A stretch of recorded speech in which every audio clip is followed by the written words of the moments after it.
Viens avec ton action de grâce. Viens donner. Et après, on va continuer un petit peu avant d'écouter la parole. Action de grâce. Tu as prié, Dieu t'a exaucé, Dieu t'a pardonné. Maintenant, apporte ton action de grâce.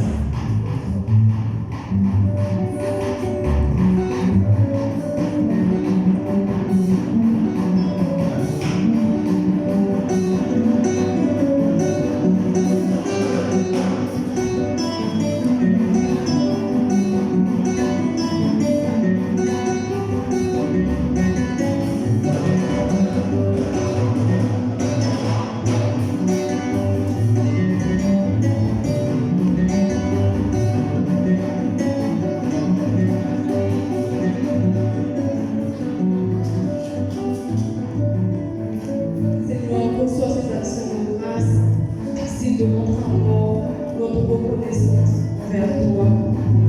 Adresse-la, Seigneur, pour la seule gloire de ton nom, nous disons Amen. Alors tu vas te lever. Tu vas te lever. Sors béni, je pense que tu es vraiment inspiré aujourd'hui. Il faut d'abord déposer l'enfant. Tu vas te lever, tu vas te lever. Tu as envie d'écouter la parole de Dieu. Alors tu vas te lever là où tu es. Chorale. J'aimerais voir quelqu'un danser pour la gloire de Dieu.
Nous allons profiter de sa présence pour lui adresser la prière afin que l'Esprit Saint donne la force à tout un chacun, Seigneur, de recevoir cette parole et de la mettre en pratique.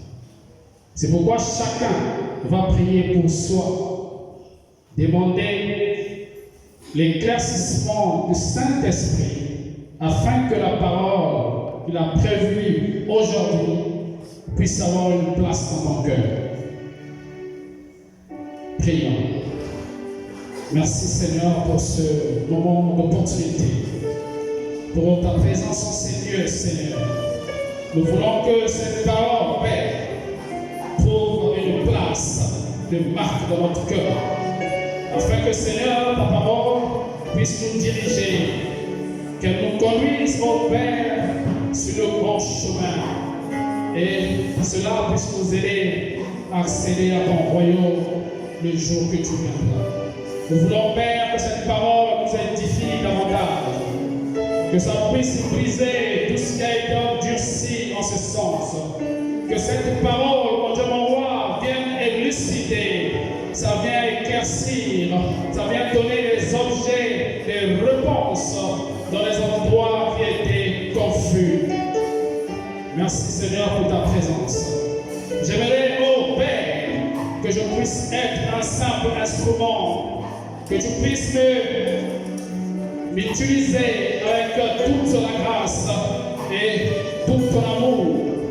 Fais en sorte que, Père, ce langage que tu vas utiliser ici à travers moi soit un langage léger et simplifié, afin que chacun en ces lieux puisse, mon Dieu, comprendre le fond de ton message.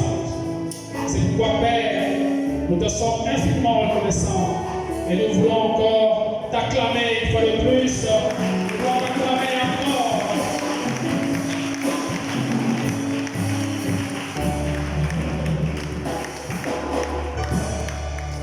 On va s'asseoir.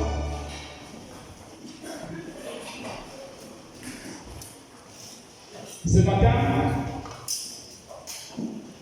disons il est déjà 12 heures, cet après-midi, Dieu va nous parler de quelque chose de capital. Je bénis le révérend d'avoir choisi ce thème. Nous sommes toujours dans la vision du révérend sur la parole prophétique, qui est la grande récompense. Comme vous savez, il est en train d'utiliser les sous-thèmes pour reconstruire les thèmes. Donc aujourd'hui, nous allons parler de la vigilance.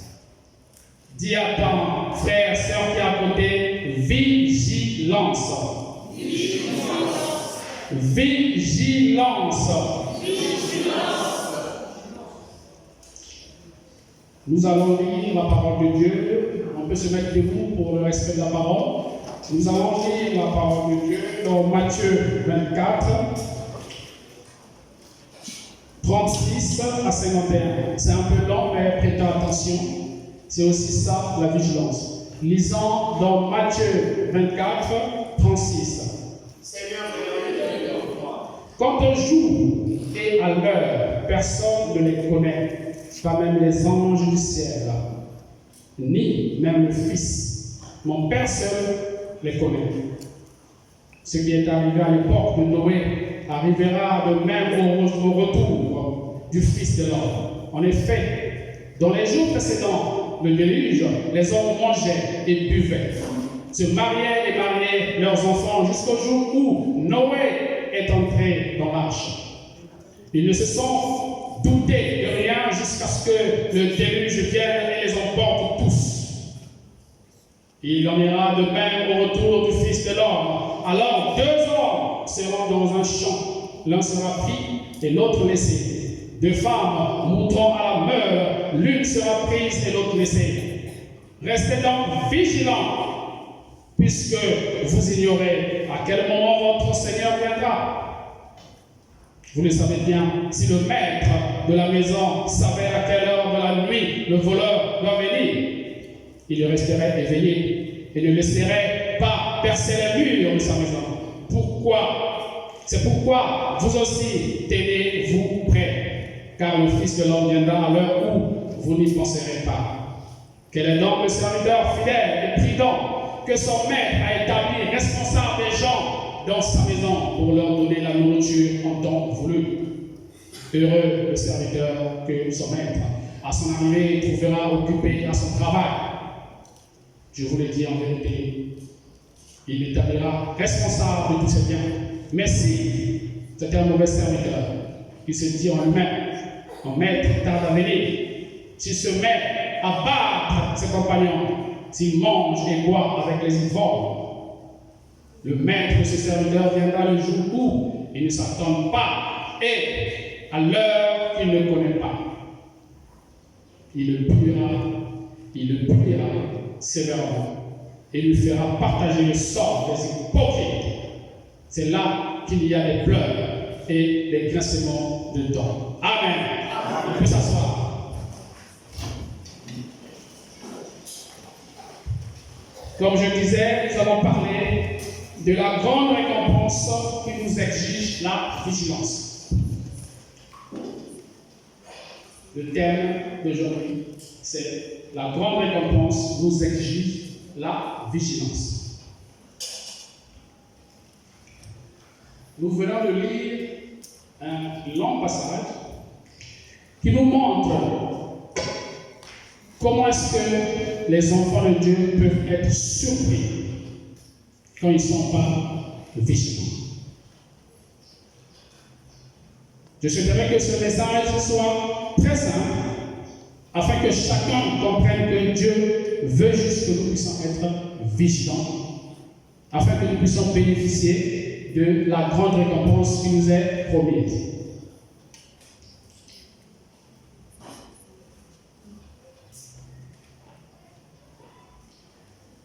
Nous allons prendre le verset où il demande, nous allons prendre le verset 43. Vous le savez bien, si le maître de la maison savait à quelle heure de la nuit le voleur doit venir, il resterait éveillé et ne laissera pas percer les murs de sa maison.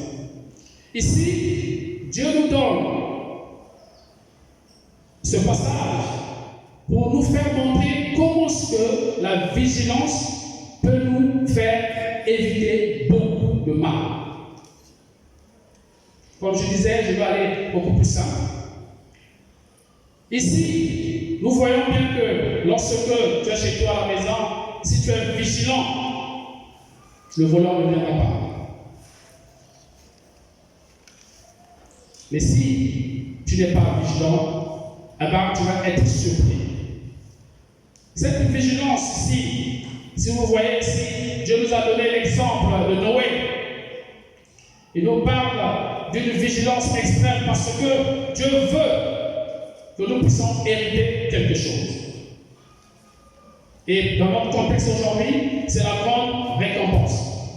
Dieu veut bien que nous puissions avoir cette grande récompense. Mais il y a un frein. Le frein que nous avons aujourd'hui, c'est le contraire de la vigilance, qui est la distraction. La vigilance, si vous voulez bien, c'est une surveillance. Être vigilant, c'est quoi? Être vigilant, c'est surveiller sa vie. Surveiller sa vie, ça peut être surveiller ses actes, mais aussi surveiller sa bouche. Un homme qui surveille, qui prend soin de réfléchir avant de poser des actes, qui prend soin de réfléchir avant de parler, est un homme qui est considéré comme prudent, donc vigilant. Mais pourquoi est-ce que le Seigneur nous parle de cette vigilance aujourd'hui? Je pense que le Seigneur a remarqué que ses enfants, qui nous sommes en train de passer à côté des bénédictions parce que nous sommes distraits. Je vais prendre un exemple. Dans la vie politique d'un pays africain, il y a eu un président qui devait partir. Parce qu'aujourd'hui, dans la plupart des pays africains, le mandat est limité à deux mandats. Et le président, il avait fait plus de 4 mandats. Donc il voulait bien partir. Et qu'est-ce qu'il a fait? Il a choisi un dauphin. Quand il choisit ce dauphin, il dit, moi je vais partir. Et c'est toi qui vas prendre le trône, donc la présidence du pays. Malheureusement, le monsieur qui devait remplacer ce président n'était pas vigilant. Cette fois-ci, la vigilance n'était pas dans les actes, mais la vigilance était dans la parole de ce qu'il a prononcé. Ce présumé dauphin, qu'est-ce qu'il a fait? Il a parlé à quelqu'un. Il a parlé à quelqu'un. Contre celui qui allait lui céder la place. Contre le président de la République. Et donc, ce qui s'est passé, ce présumé dauphin n'a plus été choisi comme celui qui allait remplacer le président. C'est un exemple pour vous montrer que la vigilance, c'est aussi savoir ce qu'on doit dire, mais aussi savoir à qui le dire. Aujourd'hui, nous les chrétiens, on est malheureux lorsque on parle mal de nous. On est malheureux lorsque on fait des médisances sur nous. Mais 80%, un peu plus, les choses qu'on médise qui sont vraies, c'est toi qui les as dites. C'est pourquoi un chrétien, il est obligé à être vigilant. Parce que sans la vigilance, tu perds ta bénédiction à n'importe quel moment. Ce présumé de dauphin a perdu la présidence de la République parce qu'il n'a pas été prudent. Il a dit des choses à des mauvaises personnes, aux mauvais endroits. Le Seigneur Jésus-Christ sait que nous vivons dans un monde hostile. Dieu sait que nous sommes dans un monde hostile. La bénédiction que Dieu a prévue pour toi ne fera pas de la joie ou du bonheur à tout le monde. Depuis quand tu as témoigné pour la dernière fois dans cette église? À qui tu as parlé? À quel moment tu as été distrait? La Bible nous demande d'être vigilant comme un serpent.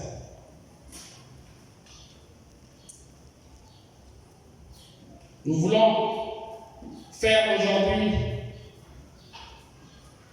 une réflexion sur la vigilance.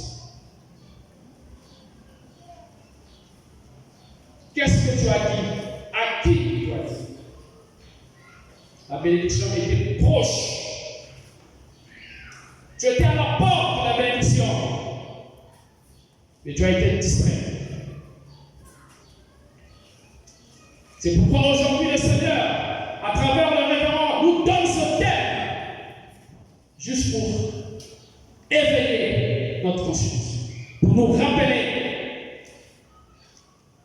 qu'attention, il ne suffit pas de travailler. Il ne suffit pas de faire des stratégies pour avoir la grande récompense. Il ne suffit pas seulement d'investir pour avoir la grande récompense. Il ne suffit pas seulement de venir travailler à l'église pour avoir la récompense. Mais la vigilance est une quintessence. La vigilance est très, très capitale dans la vie du chrétien. C'est pourquoi dans la vie, on dit l'homme prudent voit le mal de loin. Si Jésus nous montrait aujourd'hui, à travers un écran, qui était en train de bloquer ta bénédiction, nombreux se mettraient en pleurs juste parce qu'ils vont dire « Je ne croyais pas que Dieu ferait faire cela ». Tout ce que vous faites dans la vie, soyez vigilants. Je ne dis pas non plus d'être parano, mais soyez vigilants. Si Dieu a pensé nous donner ce passage, il y a un autre qu'on va lire tout à l'heure, parce que Dieu sait que nous sommes souvent naïfs et nous ne sommes pas prudents. Nous ne surveillons pas nos langages. Même dans les familles, il y a des gens aujourd'hui qui sont sous la malédiction parce qu'il avait dit, il avait prononcé une phrase à la mauvaise personne, au mauvais moment. Aujourd'hui, si Dieu donne cette parole ici, je suis convaincu qu'il va délivrer tous ceux qui ont commis une bêtise en ce sens, tous ceux qui ont fait leur maladresse, de s'adresser à quelqu'un et cette personne en a profité pour vous bloquer, pour vous faire du mal. Nous allons lire un autre verset, Matthieu 10, 16.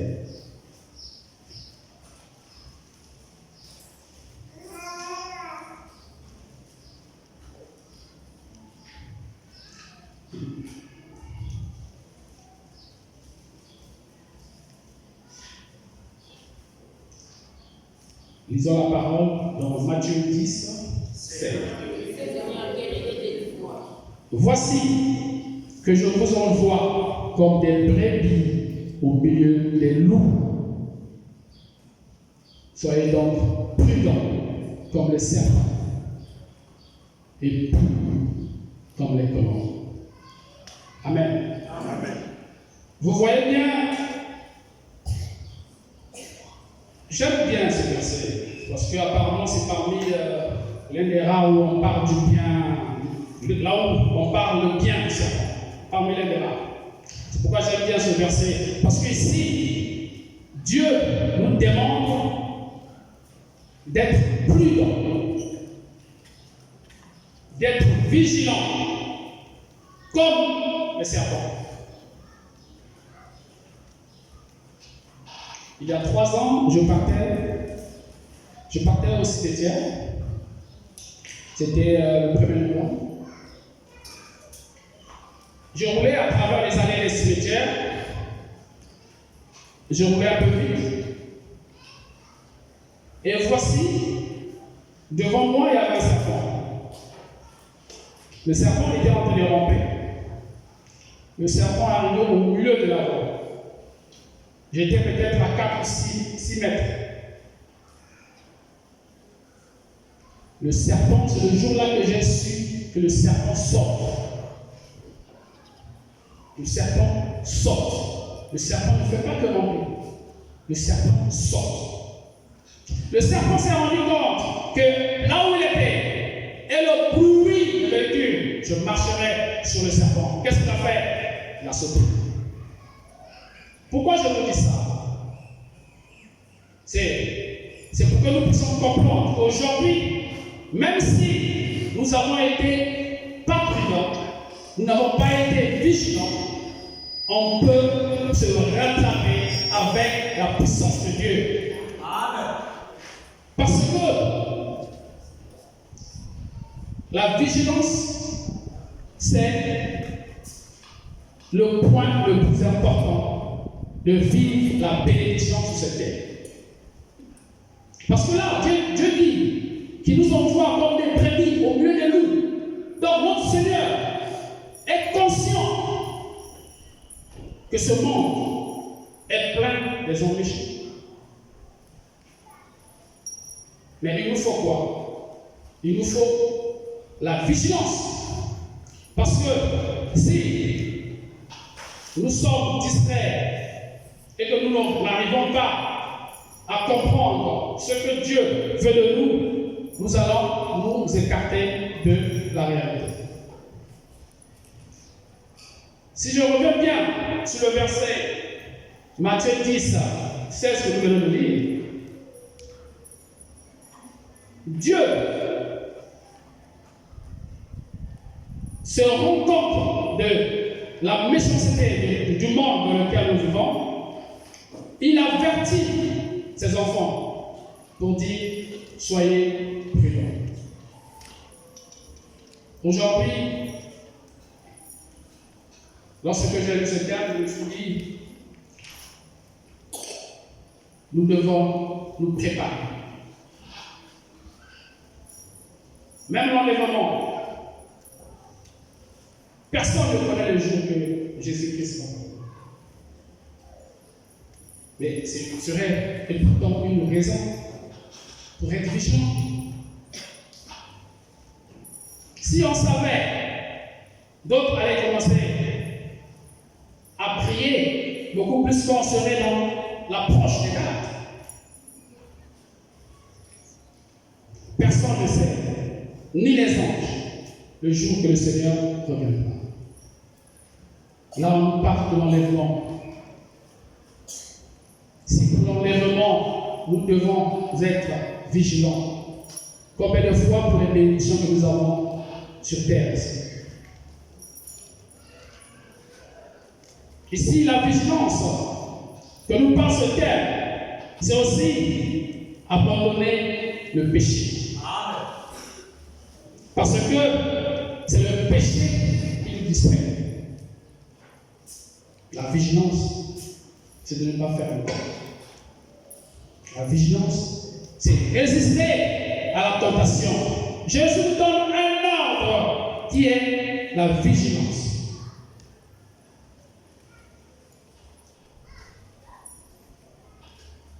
Chaque fois que tu as un projet et que tu le dises, même à une seule personne, le projet là ne marche plus. Tu es distrait. Chaque fois que tu as un truc bien qui va t'arriver, pourvu que tu parles à quelqu'un, ça ne marchera pas. Il y a des gens qui ont été énormément bénis dans ce monde. Énormément bénis. La distraction les a ramenés à zéro. J'aimerais que vous me donniez l'amen pour que j'avance. J'aimerais que vous me donniez l'amen pour que je continue.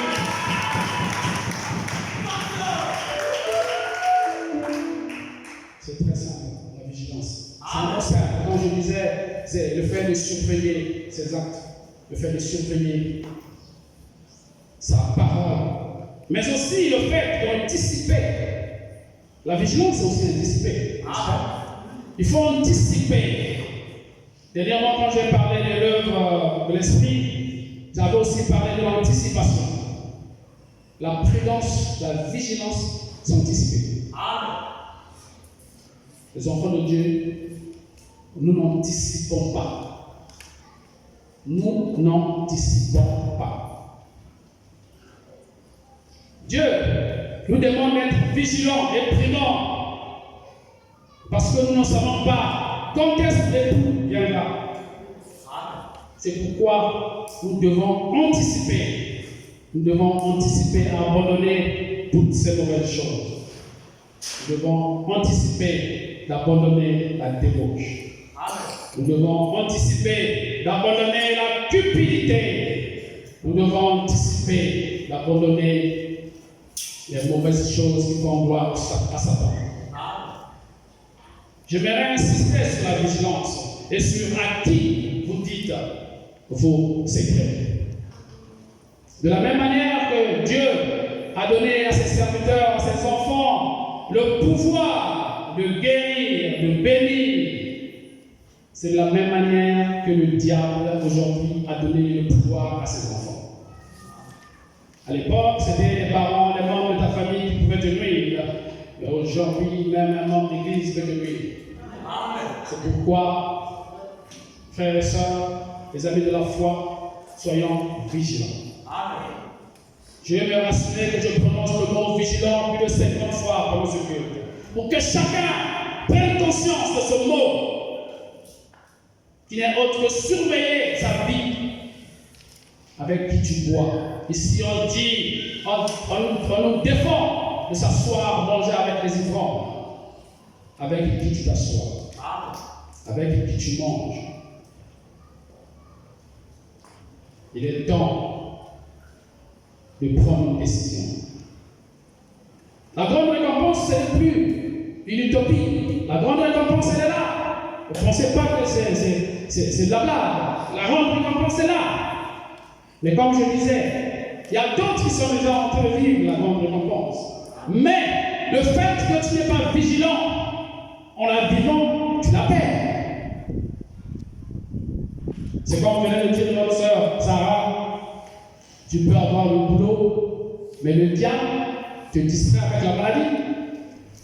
Tu vas faire 6 mois, après on va te virer. Parce que tu as été distrait. Il n'y a pas plus difficile de prôner la bénédiction que de changer la misère. En termes simples, ce sont beaucoup plus ceux qui sont riches, qui ont peur de devenir pauvres, que les pauvres ont peur de rester pauvres. Amen. Est-ce que quelqu'un a compris? Est-ce que quelqu'un a compris? C'est pourquoi la prudence et la vigilance, chose bizarre, se retrouvent beaucoup plus du côté des hommes riches qui sont prudents et vigilants. Mais ceux qui sont en train de chercher, ceux qui sont en train d'implorer la grâce de Dieu pour accéder à la bénédiction, pour accéder à une certaine récompense, ceux-là ne sont pas vigilants. Je vous dis que de l'autre côté, ils sont vigilants. Quand je parle de l'autre côté, je parle du côté du diable. Et ses serviteurs, eux, ils sont vigilants, ils savent très bien ce qu'ils font. Ils surveillent ce qu'ils font. Mais nous, les chrétiens, nous avons lâché prise. Nous savons que Jésus est là pour se battre pour nous. Même si, même si je ne suis pas prudent, même si je ne suis pas vigilant, la grande récompense des airs là, la communalisme, c'est pas ça. C'est pas ça les amis de la foi. Dieu exige que chacun soit vigilant. Nous vivons dans un monde où il nous faut un maximum de vigilance pour réussir. Vous avez remarqué que les gens qui réussissent souvent sont des gens qui vivent cachés. Les gens qui vivent cachés. N'oubliez pas que les amis d'aujourd'hui peuvent devenir les ennemis de demain.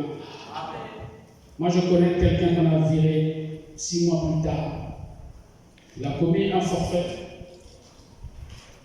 Il a raconté à un ami. Tout était bon. Vous êtes des amis. Il ne peut pas aller t'accuser. Mais un bon matin, ces deux sont devenus des ennemis. Comme on dit, les ennemis jurés. Qu'est-ce qui s'est passé? Le monsieur a pris le mail. Il est venu dire, voilà ce que X avait fait il y a 6 mois. Il avait vendu ses produits à Bondi. Regardez les preuves. Le monsieur était surpris, on appelle par le responsable personnel pour une lettre de licenciement. Soyez prudents. À qui est-ce que vous dites vos choses?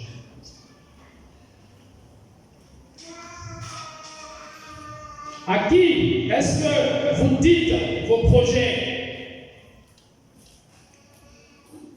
Quand j'étais à l'université, ça devait être en première année, je priais dans une cellule qui était non loin de là où je vivais à Ouété. Le pasteur s'appelait Issama. Ce pasteur-là priait beaucoup en langue. Il priait beaucoup en langue. Et une fois, il se lève me voir, j'ai dit, mais pasteur, je ne comprends pas. Vous priez toujours en langue, surtout quand vous priez pour quelqu'un, pour délivrer quelqu'un, vous priez toujours. Pourquoi? Le pasteur m'a dit que c'est de la prudence. la vigilance, la discrétion. Le diable est aussi là, il écoute aux portes. Il peut savoir comment te combattre. C'est pourquoi ton intimité avec Dieu doit être un lien privé sacré. Amen. Aujourd'hui, nous nous sommes retrouvés dans des situations difficiles parce que nous n'avons pas usé de vigilance. Tu manges et tu bois avec des loups et tu ne sais jamais, tu n'as jamais su. Nombreux aujourd'hui sont en train de payer le prix fort à cause de ce manque de vigilance. Nombreux sont empoisonnés. Nombreux sont aujourd'hui en prison, pourtant innocents. C'est pourquoi Dieu nous demande d'être vigilants. Quand vous commencez à voir ce genre de thème à l'église, comprenez que la grande récompense est déjà là. Amen. La grande récompense est déjà là. Il vous suffit juste d'être vigilant pour ne pas la perdre si vous l'avez déjà et pour ne pas la manquer si elle est proche. Oh, j'aimerais vraiment que Dieu sache gérer le mandat de ces enfants que nous sommes, qui nous donne la force de savoir gérer les projets. Car coup de fil. Bonjour monsieur, c'est vous monsieur Hugo? Ah oui, passez, c'est la société Panalpina, la société Total. Passez lundi, vous allez faire une interview pour dans mon choix, c'est va être relevé. Il n'y a que ça. Pour toi, tu travailles, tu appelles tes amis. Oh, moi, lundi, je vais passer une interview. C'est pourquoi même les témoignages. Rassurez-vous que ce témoignage est vrai. D'abord, ça sert pas de venir nous dire des histoires ici qui ne sont pas vraies mais qui ne sont pas vérifiées. Vous attirez de cet esprit. Même le témoignage. Rassurez-vous d'abord que c'est vrai. Rassurez-vous d'abord que ce que vous témoignez est fini. Et enfin, demandez la permission à Dieu. On ne vient pas témoigner comme si on partait faire un exposé. Le témoignage doit être soumis à la prière. Parce que nombreux ont témoigné, c'était la vérité. Et même ce sur quoi ils ont témoigné n'est pas arrivé à nous. Parce que dès que tu ouvres la bouche pour témoigner, tous ceux qui étaient en retraite se réveillent. Oh, c'est possible. Et vous serez confrontés à des attaques, des combats, des atrocités que vous n'allez plus gérer. J'aime bien une histoire que le révérend nous avait racontée ici une fois, quand il disait avec une maman à l'époque, chaque matin, la maman se réveillait avec de l'argent dans sa cruche. Et une fois, elle a raconté à quelqu'un et l'argent n'était plus là. C'est une logique. Manque de vigilance. Manque de prière. Il y a des choses que Dieu fait à toi, mais n'aimerait pas que tu dises à quelqu'un d'autre. Même à tes frères et sœurs. Je donne un exemple simple. Dans la famille, bon, en tout cas chez nous ça existait à l'époque, dans notre famille. Quand papa donnait de l'argent à un enfant, il te disait, vous aurez dans ma part. Ne dis pas aux autres. C'était une marque de prudence. C'est ce qui s'est passé avec Joseph. Joseph n'était pas prudent, il n'était pas vigilant. C'est vrai, après, l'histoire a donné raison. Mais aujourd'hui, nous ratons beaucoup de choses. Nous passons à côté de beaucoup de choses parce que nous ne sommes pas vigilants.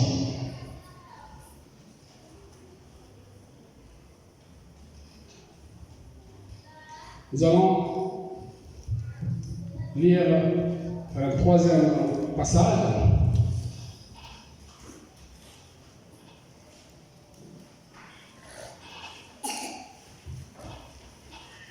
Il va nous aider à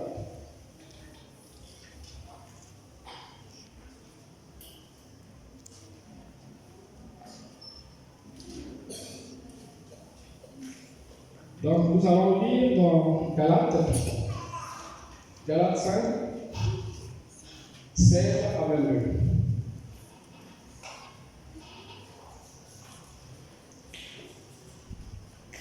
Galates 5, 16 à 22. Je lis au nom du Seigneur Jésus.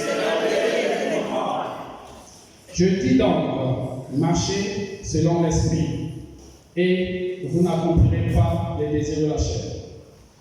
Car la chair a des désirs contraires à ceux de l'esprit, et l'esprit en a les contraires à ceux de la chair. Ils sont opposés entre eux, afin que vous ne fassiez point ce que vous voudriez. Si vous êtes conduits par l'esprit, vous n'êtes point sous la loi. Or, les œuvres de la chair sont manifestes. Ce sont l'impudicité, l'impureté, la dissolution, l'idolâtrie, la magie, les inimitiés, les querelles, les jalousies, les animosités, les disputes, les divisions, les sectes, l'envie, l'ivrognerie, les excès de table et les choses semblables. Je vous dis d'avance, comme je l'ai déjà fait, que ceux qui commettent de telles choses n'hériteront point le royaume des cieux. Mais le fruit de l'esprit, c'est l'amour, la joie, la paix, la patience, la bonté, la bénité, la fidélité, la douceur, la tempérance. Amen. Amen. Par ce passage, nous remarquons que la vigilance, c'est se revêtir des bonnes œuvres. La vigilance, c'est se revêtir des valeurs de Dieu qui sont la bonté. Je vais lire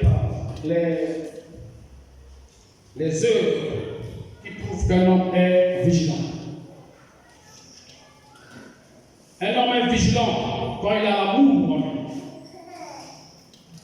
la joie, la paix, la bonté, la fidélité, la douceur, l'obéissance. Quand vous avez ces choses et que vous avez abandonné tout ce qui est contraire à ces choses, vous êtes dans la vigilance, vous êtes dans la prudence. Parce que ce sont les mauvaises choses qui nous écartent de la vigilance. En d'autres termes, nous comprenons que la vigilance, c'est rester focalisé à suivre les ordonnances de Dieu. La vigilance, c'est être obéissant à la parole de Dieu. La vigilance, c'est ne pas conduire sa vie seul, sans rapport, sans l'intervention du Saint-Esprit.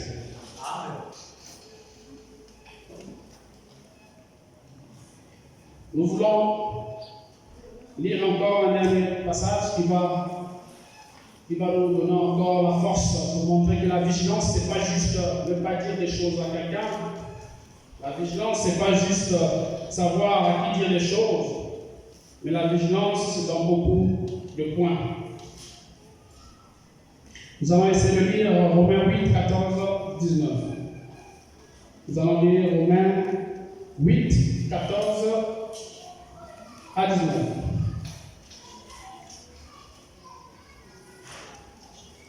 Romains 8, 14 à 19. Nous lisons au nom du Seigneur Jésus. Seigneur Dieu, dis-moi.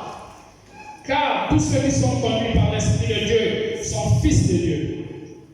Si vous n'avez point reçu un esprit de servitude pour être encore dans la crainte, mais vous avez reçu un esprit d'adoption par lequel nous crions Abba, Père.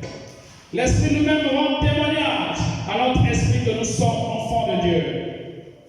Or, si nous sommes enfants, nous sommes aussi héritiers. Héritiers de Dieu et co-héritiers de Christ.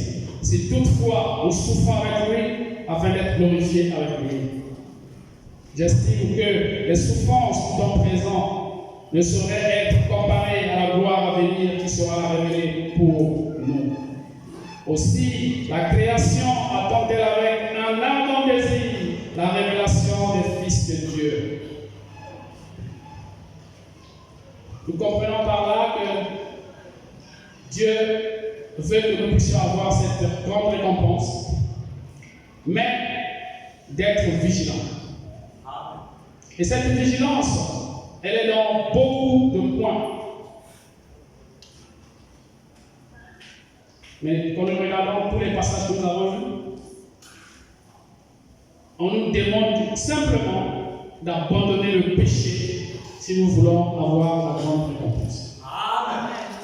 C'est pourquoi je vais m'arrêter en disant ceci. Faisons en sorte que la vigilance soit de notre part. Dans notre vie de tous les jours, dans nos prières, dans nos projets, soyons vigilants.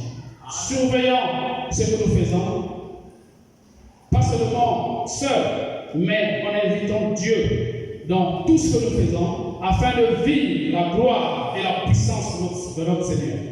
Tout va s'accomplir lorsque vous allez faire vos projets en invitant Dieu dedans, en mettant toute la puissance de l'Éternel dans vos projets, dans toutes vos demandes de prière ou de travail. Mettez toujours Dieu et évitez de rentrer dans la distraction qui est le péché simplement.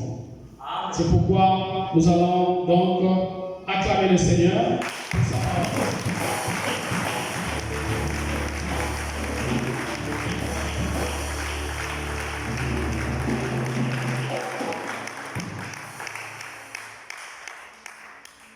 J'invite l'Assemblée de se mettre debout.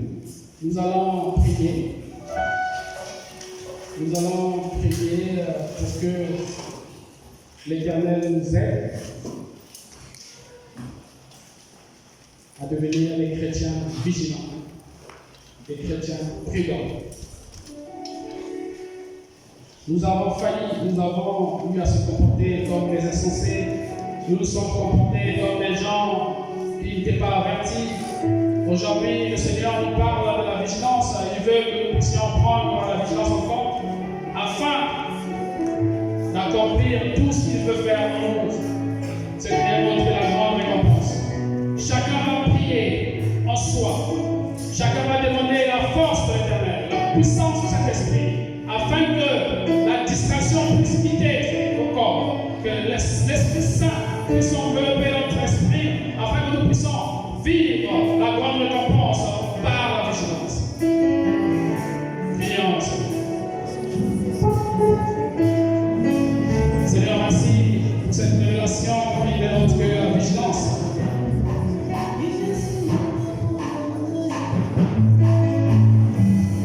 Nous voulons, Père, que tu puisses bénir tes enfants encore une fois de plus ici. Aide-nous, Père, à être vigilants, à être des hommes avertis, oh Père, qui abandonnent le péché définitivement et qui puissent, oh Père, savoir comment gérer les projets. Nous voulons que tu nous donnes la discrétion. La discrétion à quitter le monde des chrétiens et le monde, oh Père. Nous voulons que tu nous rendes encore une fois de plus discrétion. Aide-nous, Père, car seuls nous ne pouvons pas. C'est pourquoi nous te bénissons. Nous te sommes